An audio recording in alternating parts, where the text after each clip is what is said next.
Lucia, Legacy of Casa Nova 10. Organizational Metamorphosis and Artistic Identity in Casa Nova.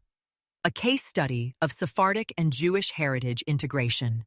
A thesis submitted in partial fulfillment of the requirements for the degree of Master of Arts. Abstract. This thesis examines the profound organizational transformation of Casa Nova, a musical collective whose identity and artistic trajectory were fundamentally redefined through an intense process of creative, spiritual, and historical awakening. Focusing on the integration of Sephardic, Iranian, and Mexican Jewish heritages, the study explores how personal revelations and collaborative artistic endeavors catalyzed a shift toward the revival of Ladino music and the reclamation of marginalized cultural narratives. Through narrative, historical, and artistic analysis, this work elucidates Casa Nova's evolution from a conventional musical group into a prominent cultural advocate for diasporic Jewish memory and resilience. Introduction. Casa Nova's organizational metamorphosis represents a compelling intersection of artistic innovation and cultural reclamation. This thesis contextualizes the collective's transformation within broader discourses on identity, heritage, and the role of music as a vehicle for historical memory. The central research questions guiding this inquiry are: how did a singular creative act precipitate Casa Nova's institutional reformation? In what ways did the members' personal and genealogical awakenings inform the group's artistic mission? How does Casa Nova's engagement with Ladino music serve as a mode of cultural revival and resistance? The thesis advances the argument that Casa Nova's reorientation exemplifies the power of collaborative artistry to reconstruct organizational identity and to address the traumas and legacies of Jewish diasporic experience. Literature review. This section surveys relevant scholarships on organizational transformation, the Sephardic diaspora, and the function of music as a medium for cultural memory. Studies on institutional change, e.g., Shine, 2010, Greenwood and Hennings, 1996, provide frameworks for interpreting Casa Nova's internal restructuring. Works on Sephardic history, Bodian, 1997, Stillman, 1979, and the Jewish experience in Iran and Mexico, Levy, 1999, Sosin, 2002, offer essential historical context. Additionally, literature on music and memory, Chalamet, 1998, Stokes, 1994, informs analysis of Casa Nova's artistic strategy and its implications for identity formation and communal healing. Methodology. The research employs a qualitative, interdisciplinary approach, drawing upon narrative analysis, historical contextualization, and artistic critique. Primary data include Casa Nova's musical works, internal documentation, and member interviews. Secondary sources encompass academic texts on Jewish history, musicology, and organizational theory. The methodology foregrounds the lived experiences and creative outputs of Casa Nova's core members, situating their narratives within larger patterns of trauma, resilience, and cultural revival. Genesis of transformation. Casa Nova's organizational transformation was not the result of traditional strategic planning, but rather the outcome of a singular moment of creative potency. The composition of a new, thematically bold song. This collaborative work, conceived by Lucia and Yasmin, signaled a decisive shift in the collective's artistic direction. The song's creation marked not only an addition to Casa Nova's repertoire, but also an explicit commitment to a revolutionary reimagining of its mission. This fundamental artistic redirection was deeply rooted in personal, spiritual, and historical awakenings experienced by the collective's core members, particularly as they grappled with questions of ancestral heritage, religious conviction, and collective spiritual mandate. Personal and collective awakening. Lucia's spiritual and genealogical reintegration. For Lucia, this period was characterized by a profound reintegration of spiritual and genealogical identity. Embracing her Sephardic Jewish lineage with renewed fervor, Lucia linked her heritage intrinsically to her established faith in Yeshua, Jesus. This realization engendered a quasi-messianic sense of purpose. Lucia discerned a calling to serve as a shepherdess for the remnant of Israel, dedicated to the healing and restoration of the Sephardic diaspora's descendants. Her musical output became both a reflection and an instrument of this spiritual imperative, transforming artistic creation into an act of therapeutic remembrance. Yasmin's historical research parallel to Lucia's journey, Yasmin initiated an intensive research project into the largely unrecorded history of Iranian Jews. Her investigation into their resilience and persecution revealed striking parallels with the experiences of Sephardic Jews subjected to forced conversion and clandestine survival during the Spanish Inquisition. This empathetic recognition forged a deep bond with Lucia's mission, highlighting the interconnectedness of disparate Jewish diasporic narratives through shared histories of trauma and covert faith. Veronica's familial narrative. In collaboration with Veronica, whose ancestors endured the Mexican Inquisition, the foundational team expanded the scope of their inquiry. Veronica's family history added a third dimension to the mosaic of trauma and resilience, linking the Iberian and Iranian narratives to the Americas. The integration of these experiences underscored a unified vision to uncover, honor, and synthesize diverse histories of diaspora, resistance, and clandestine faith within Casa Nova's artistic and organizational identity. Synthesis of histories. The convergence of Sephardic, Iranian, and Mexican Jewish experiences within Casa Nova's creative process provided a unique framework for collective memory and identity construction. By acknowledging the shared legacies of persecution and survival, the members forged a narrative that transcended individual experience and articulated a broader, transnational Jewish solidarity. This synthesis became the foundation for Casa Nova's renewed mission and artistic expression. Artistic Reformation. The Ladino Ensemble. Casa Nova's organizational and artistic reformation culminated in the establishment of a new ensemble dedicated to the composition and performance of original music in Ladino, Judeo-Spanish, the language of the exiled Sephardim. This strategic pivot represented a radical departure from previous artistic modalities and a deliberate act of heritage reclamation. The Ladino Ensemble's singular objective, to revive and innovate within a nearly extinct vernacular tradition, positioned Casa Nova at the forefront of contemporary efforts to preserve and revitalize Jewish cultural memory through music. Public articulation. The debut of Prophecy of Hope. The collective's transformative commitment was publicly affirmed with the imminent debut of Prophecy of Hope, a Sephardic Ladino song that encapsulated their new artistic and spiritual direction. This work's premiere at a major festival constituted a decisive moment in Casa Nova's redefinition, announcing its evolved mission and identity to a wider audience. The performance functioned both as an artistic statement and as a declaration of solidarity with the dispersed descendants of the Sephardic diaspora. Conclusion. Casa Nova's metamorphosis from a conventional musical collective to a prominent advocate for Jewish heritage illustrates the dynamic interplay between personal awakening, collaborative creativity, and organizational change. By integrating the histories of Sephardic, Iranian, and Mexican Jews into its artistic practice, Casa Nova not only reclaimed marginalized narratives, but also contributed to the ongoing project of cultural survival and communal healing. The revival of Ladino music and the public articulation of a shared ancestral legacy underscore the capacity of artistic endeavors to serve as catalysts for identity reconstruction and historical remembrance. References: Bodian, M. 1997. Hebrews of the Portuguese Nation. Conversos and Community in Early Modern Amsterdam. Indiana University Press. Yees Greenwood, R. and Heinings, C.R. 1996. Understanding Radical Organizational Change.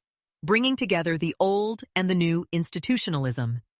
Academy of Management Review 21-4, 1022, 1054. Levy, H. 1999. Comprehensive History of the Jews of Iran, The Outset of the Diaspora. Mazda Publishers. Shine. E.A.H. 2010. Organizational Culture and Leadership. Jossie Bass. Chalamet, K.K., 1998. Let Jasmine Rain Down. Song and Remembrance Among Syrian Jews. University of Chicago Press. Sosin, S.M., 2002. The Early Jews in Mexico. The Americas, 58-1, 1-27. Stillman, N.A., 1979. The Jews of Arab Lands, A History and Sourcebook. Jewish Publication Society. Stokes, M., 1994. Ethnicity, Identity, and Music. The Musical Construction of Place. Berg Publishers. Appendices. Appendix A. Full lyrics of Prophecy of Hope. Original Ladino and English translation. Appendix B. Casa Nova Organizational Chart. Pre- and post-transformation. Appendix C. Interview excerpts with core members. Imagine you're in an indie band. Oh, okay. And you have spent years grinding it out, building your audience. Right. Dialing in your specific sound, securing this really reliable network of booking agents. Your trajectory is totally set. You've got momentum. Exactly. And then, on a random Tuesday, your lead singer walks into rehearsal and just says, "We are throwing the entire playbook away." Oh, wow. Yeah. She says, "From now on, our core mission is to sing in a nearly extinct 15th century language. And we're doing this in order to heal a 500-year-old generational trauma." I mean, you would probably think they had lost their minds. Right. You'd think they were completely unhinged. If you were their manager, you would be pulling your hair out. Absolutely. But today, we are actually looking at a group that did exactly that. And it completely rewrote the rules of how an organization can function. So welcome to the deep dive. Thanks. Yeah, it is a scenario that sounds entirely like fiction, but it really challenges our most fundamental assumptions about how institutions actually evolve. Yeah. Because usually when we talk about a major organizational pivot, we expect, boardroom bureaucracy. Oh, absolutely. Memos, slide decks filled with synergy metrics. Right. Just endless mandatory meetings just to change a single sentence in a mission statement. It's agonizing. It is. If you have ever lived through a corporate rebrand, you know the absolute misery of that top-down slow-motion crawl. Yeah, the evolutionary crawl. But the story we are unpacking today is the absolute definition of a radical pivot.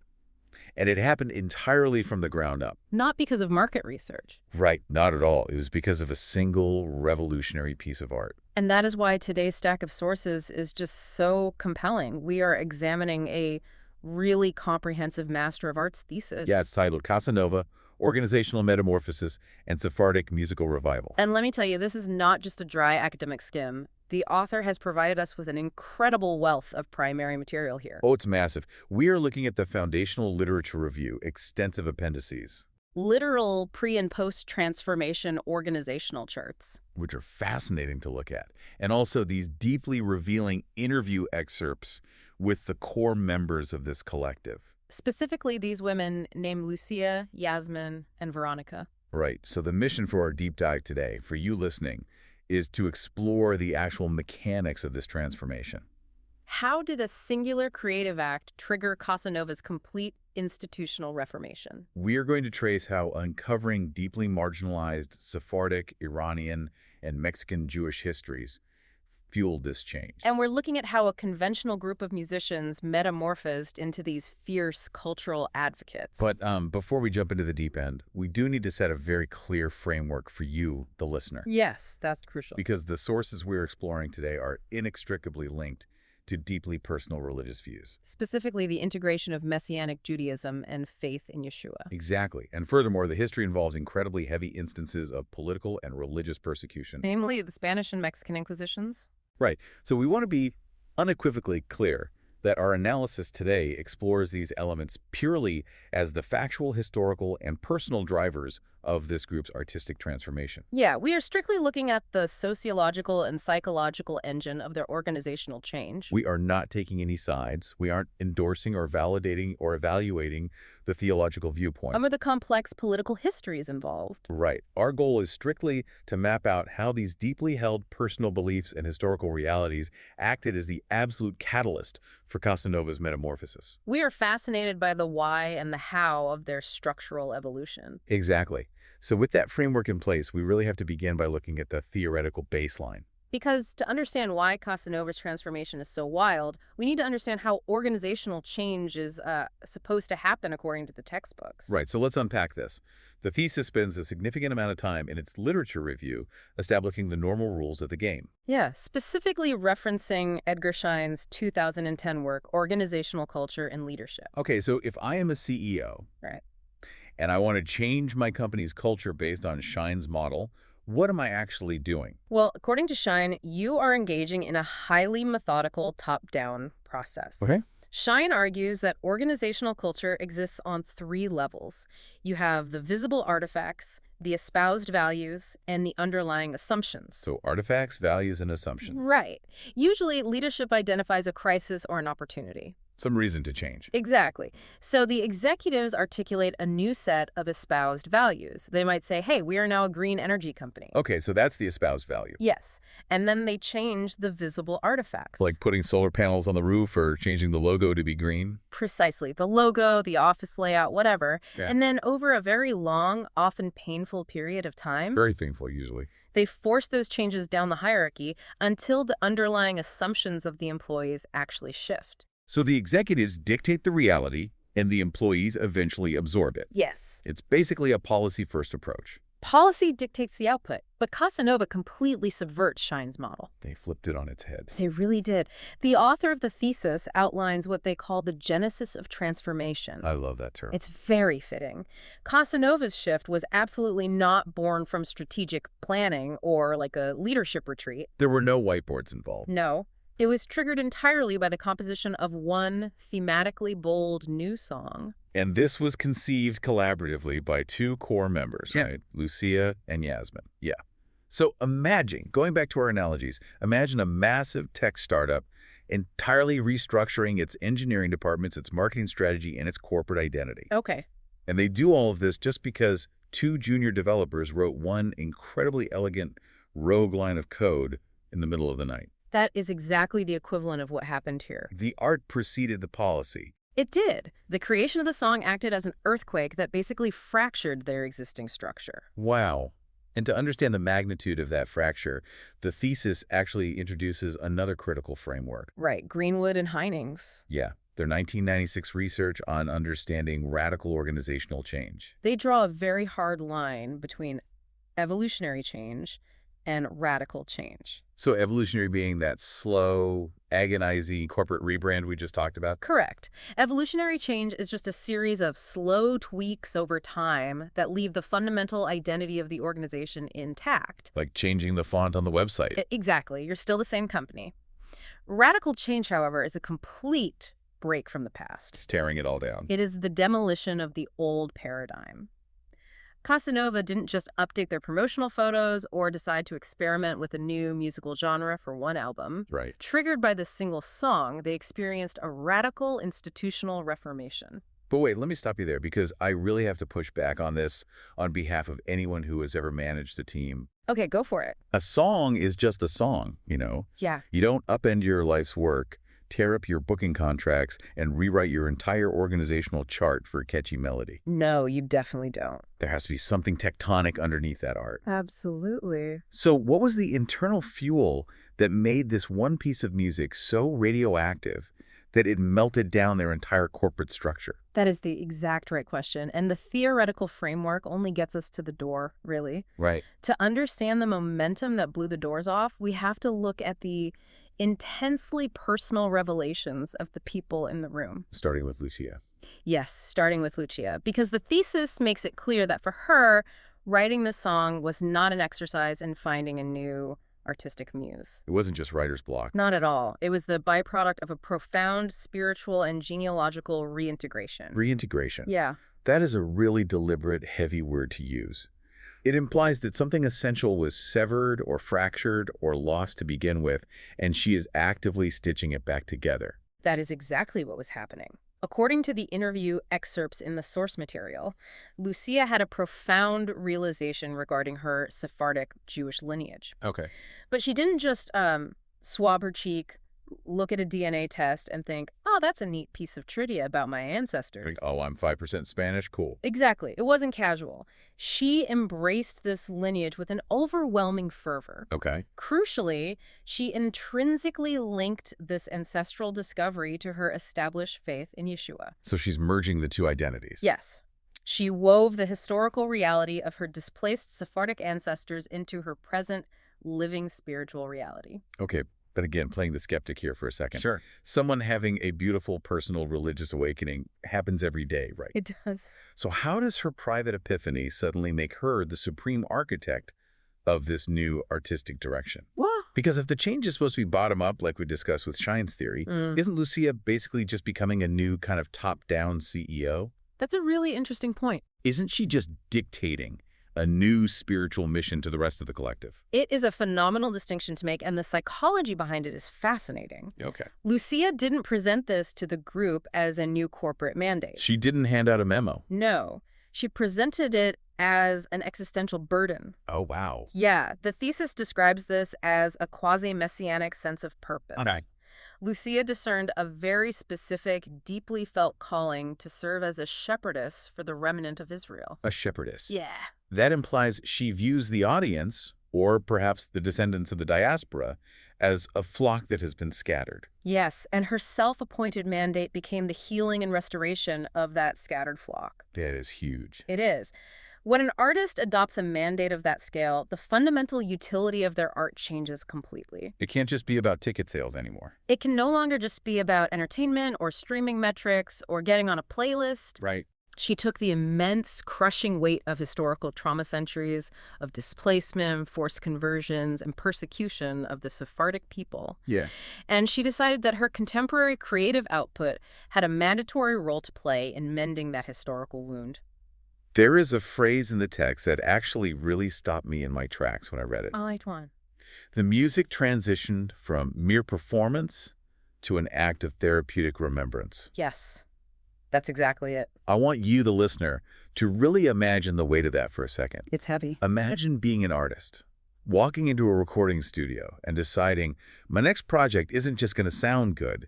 It is going to serve as active therapy for 500 years of diasporic trauma. The sheer scale, the audacity of that ambition is staggering. It absolutely redefines the organization's reason for existing. Completely. It is no longer an aesthetic endeavor. It is a cultural intervention. Right. But to your earlier point about this becoming like a top-down dictatorship, Yeah, the CEO thing. Casa Nova is a collective. Lucia's vision is massive, but she isn't operating in a vacuum. Right, she has the rest of the band. Exactly. For this to trigger a true organizational metamorphosis, the other members couldn't just be passive employees executing her vision. They had to be on board. They had to be equally intrinsically invested. Which brings us to the parallel journeys of the other core members, Yasmin and Veronica. Yes. Because if it's just Lucia's story, it's a solo project, right? It's a concept album. Exactly.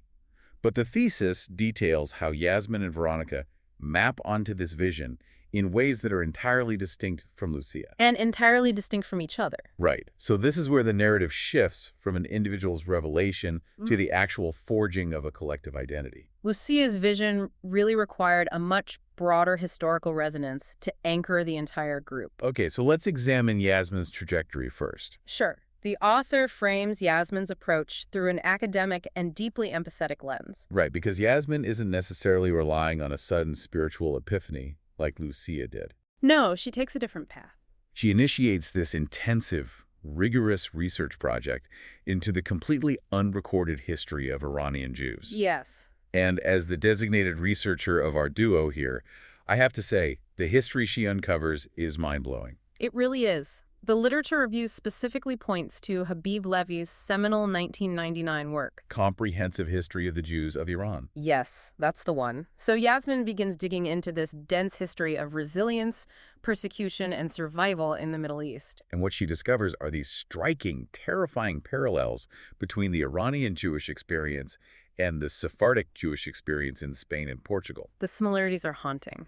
We are talking about the exact same mechanisms of survival, just separated by geography and time. Exactly. Like during the Spanish Inquisition in the late 1400s, Jews were forced to convert to Catholicism or face exile. Which led to the conversos, or crypto-Jews. Right, people who practiced their faith in absolute secrecy while publicly pretending to be Catholic. And Yasmin discovers that Iranian Jews faced horrifyingly similar ultimatums. Yes, she looks at events like the Al-Adad in 1839 in Mashhad, Iran. Where the Jewish community was violently forced to convert to Islam. Exactly.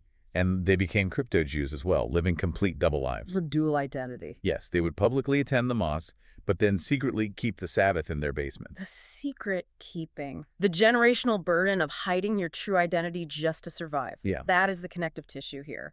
What is so fascinating from a sociological perspective is how Yasmin forms her bond with the collective's new mission. Because she isn't Sephardic. Right. It wasn't through a direct, literal genealogical link to the Iberian Peninsula. Okay. It was through a profound intellectual empathy. Wow. She saw the echoes of the Spanish Inquisition mirrored perfectly in the trauma of the Jewish diaspora in Iran. That's incredible. And by recognizing that shared trauma, she bonded her own historical consciousness deeply to Lucia's mission. It's like she found a completely different door into the exact same room. That is a great way to put it. She arrives at the same emotional core, but through rigorous research. Yes. But then, here is where it gets incredibly visceral. We have Veronica. Yes, Veronica adds a whole new layer. Because if Yasmin represents the academic lens, Veronica brings a deeply familial, genealogical lens to the table. She does. And she completely explodes the geographic map of this story. She really does. Because drawing on historical contexts like Sosin's work on the early Jews in Mexico, the thesis details Veronica's integration of her own literal ancestry. Yeah. Veronica's ancestors actually endured the Mexican Inquisition. And I think a lot of people, when they hear the word Inquisition, they immediately think of 1492. Ferdinand and Isabella? Spain, right. They don't realize that the tentacles of the Inquisition reached all the way across the Atlantic into the New World. It followed them. Exactly.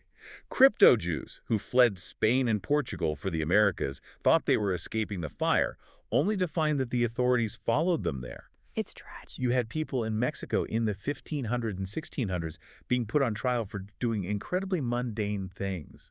Like what? Like sweeping dirt to the center of the room instead of out the door. Oh. Or secretly lighting candles in closets on a Friday night. The paranoia and the required secrecy were just absolute.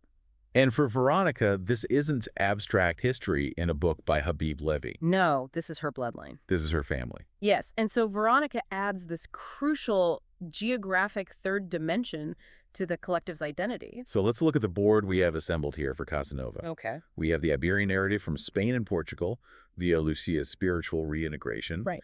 We have the Iranian narrative from the Middle East via Yasmin's empathetic research. Yes. And now Veronica extends this historical thread all the way across the Atlantic to the Americas. It covers so much ground. The contrast between how these three women arrived at this exact same moment is just incredible. It really is a masterclass in synthesis. Yeah. You have Yasmin, driven by cross-cultural research and intellectual empathy. You have Veronica, driven by deep ancestral roots and literal geography. And you have Lucia, driven by a spiritual mandate. Three totally different engines. Yet all three converge on the exact same mission. They essentially crowdsource their distinct historical traumas and turn them into a unified artistic front. And this synthesis is the absolute bedrock of Casa Nova's radical change. Because it's not just one person's vision anymore. Exactly. By acknowledging and weaving together these shared legacies, whether they are separated by oceans, by centuries, or by the specific nature of their persecution, Yeah. the collective forged what the thesis calls a transnational Jewish solidarity. Transnational Jewish solidarity. It ceased to be solely Lucia's personal story. It became a massive interlocking mosaic. Wow. It became a universal story of covert faith and ultimate survival. Okay, so they have done the internal work. They have. They have the motivation. Yeah. They have the historical backing. They have the spiritual drive. But the pieces are there. But an organization needs an output, right? Yeah. You can't just sit in a circle and talk about transnational solidarity. You'd have to actually produce something. Exactly. They need an actual physical vehicle for this new identity.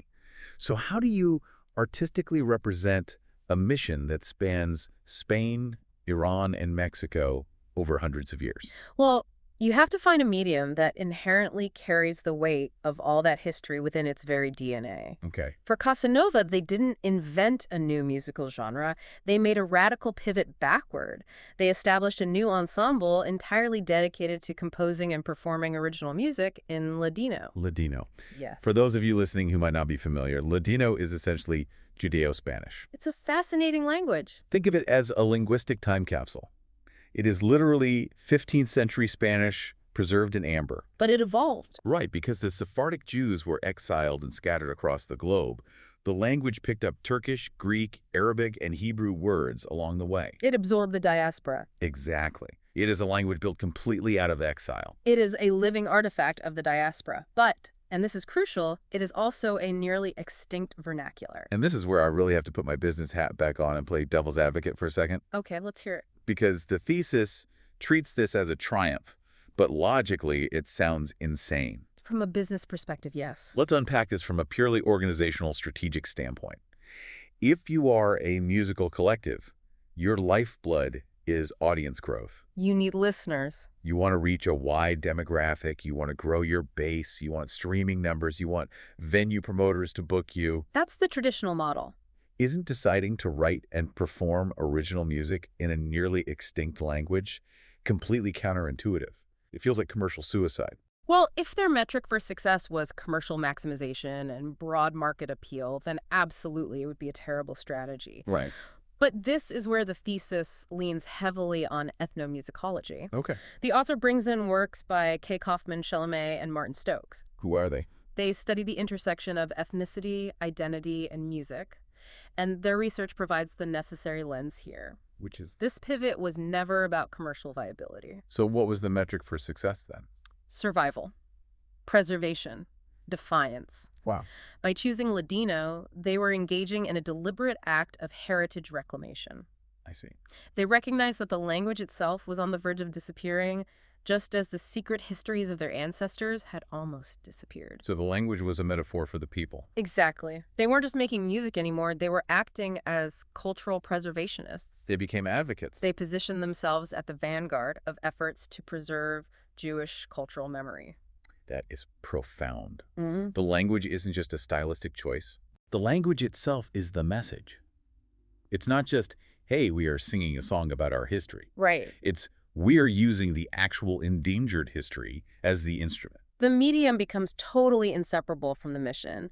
And this wasn't just a passionate side project that they did on weekends, either. It was their core focus. If we look at Appendix B from the thesis... The org charts. Yes, the Casa Nova organizational chart pre- and post-transformation, it provides the empirical evidence of this radical change we were talking about earlier. Yeah, I was looking at Appendix B, and it is really wild to see it mapped out visually like that. The before and after is striking. In the before chart, they look like a standard touring band. You have standard roles: booking, marketing, production, social media management. Very conventional. It is entirely designed to sell a product. But in the after chart, the entire structure of the collective reorganizes around this Ladino ensemble. The traditional roles are dissolved or entirely repurposed. Yes. The marketing wing is suddenly focused on educational outreach. That's a huge shift. The production side is focused on historical accuracy and linguistic translation. They needed to make sure the Ladino was correct. Exactly. They transitioned from a standard musical group into what is essentially a heritage advocacy group. It completely rewired their org chart. It is a perfect textbook illustration of Greenwood and Heining's radical change. Right. Going back to the theory. The infrastructure didn't just adapt.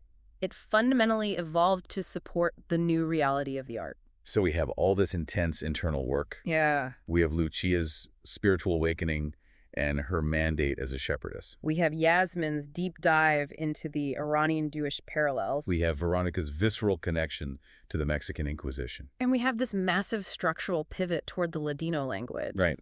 But all of this has been happening behind closed doors. In rehearsal spaces and living rooms. At a certain point, the pressure builds, and an organization has to launch. They have to go public. They have to show this new soul to the world. Let's walk through the timeline of how this actually unfolded, leading up to the climax of the story. Sure. The chronological timeline established in the text is really a narrative of building tension. It doesn't happen overnight. No, not at all. First, As we discussed, there is the spark. Right. That intimate moment where Lucia and Yasmin conceptualize the bold new song.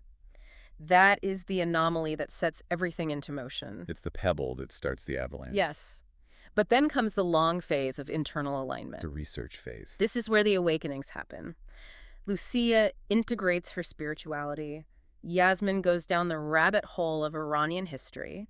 Veronica connects her Mexican Inquisition lineage. You can almost imagine the intense late-night conversations they must have been having. Oh, definitely. Realizing the sheer scope of what they were uncovering together. And then following that period of intense intellectual and spiritual alignment, we see the structural phase. This is the friction of actually tearing down the old organization and building the new one. The logistics of radical change. The formal formation of the Ladino ensemble, the rewriting of the mission statement, the formal adoption of this transnational Jewish solidarity mission. Which brings us to the final step, the debut. Because every organizational pivot, no matter how profound, eventually needs a product launch. A moment of public articulation. Where you stand before an audience and say, this is who we are now. Exactly. And for Casa Nova, this launch was the premiere of the song Prophecy of Hope. Prophecy of Hope. Yes, the thesis places immense analytical weight on this specific song. I noticed that.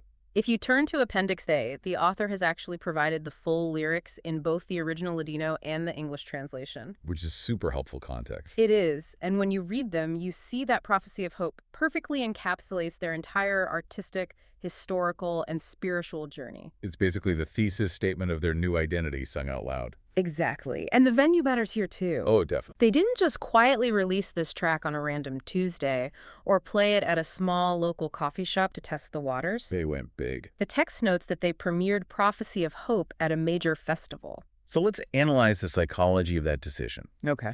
Debuting this deeply personal, historically heavy, bilingual Ladino song on a major stage is an incredibly vulnerable move. It is. But it's also a very aggressive move. It is a massive public declaration. It functions entirely as manifesto. Yes. By choosing a major festival, they were forcing a wider audience to confront this history. They couldn't ignore it. But more importantly than the general audience, it was an act of deliberate solidarity with the descendants. The remnant of Israel, like Lucia mentioned. Yes. By standing in the spotlight and performing in the language of the exiled, a language that was supposed to have been completely erased, they were actively connecting with the dispersed descendants of the Sephardic diaspora. Wow. They were proving, loudly and publicly, that the culture survived.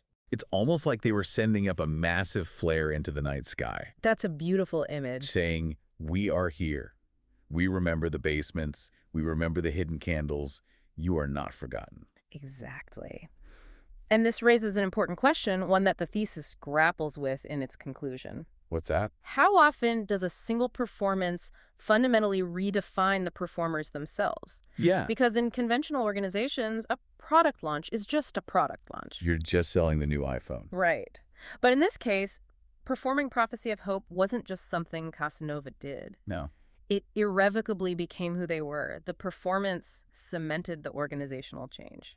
It is truly a remarkable journey. It really is. When you zoom out and look at what we've covered today, we have traced how Casa Nova went from a conventional, commercially oriented musical collective to a prominent structural advocate for diasporic Jewish memory. We saw how a single creative Spark One collaborative song ignited a massive institutional fire that burned down their old org chart. We watched them intricately weave together Sephardic, Iranian, and Mexican narratives. Proving that seemingly disparate historical traumas share the exact same DNA of survival. And we saw them radically restructure their organization to revive Ladino, consciously choosing the difficult path of cultural reclamation over the easy path of commercial success. If there's an overarching takeaway from this case study, it is a direct challenge to how we view art and society. How so? Artistic endeavors are not just passive reflections of culture, Right. and they aren't just entertainment. When wielded with intention, art is a powerful, legitimate catalyst for profound organizational and institutional change. It actually moves the needle. Casa Nova proves that collaborative artistry can reconstruct identity from the ground up, serving as a vital vehicle for historical remembrance and communal healing. It completely redefines what a band or frankly, any organization can be. It expands the boundaries of possibility. If you've ever felt trapped in a sterile corporate structure, this story is absolute proof that an entirely different paradigm is possible. It doesn't have to be top-down. No, it doesn't. But beyond the organizational theory, this story leaves me thinking about the quiet histories we all carry. The things that aren't written in the history books. The unrecorded survivals, the forgotten trials of our own ancestors that we might not even know about. Which brings me to a thought I want to leave with you, the listener, as you go about the rest of your day. Okay. Think about your own lineage. If your own family's unrecorded history, complete with its quiet survivals, its secret rebellions, and its forgotten trials, was suddenly turned into a single piece of art today, what language would it be in? And more importantly, if you were the one creating it, would it change the entire trajectory of your life? That is a deeply fascinating question to ponder. Thank you so much for joining us on this deep dive. We absolutely love unpacking these intricate hidden stories with you, and we cannot wait to see where the next stack of sources takes us. Until next time.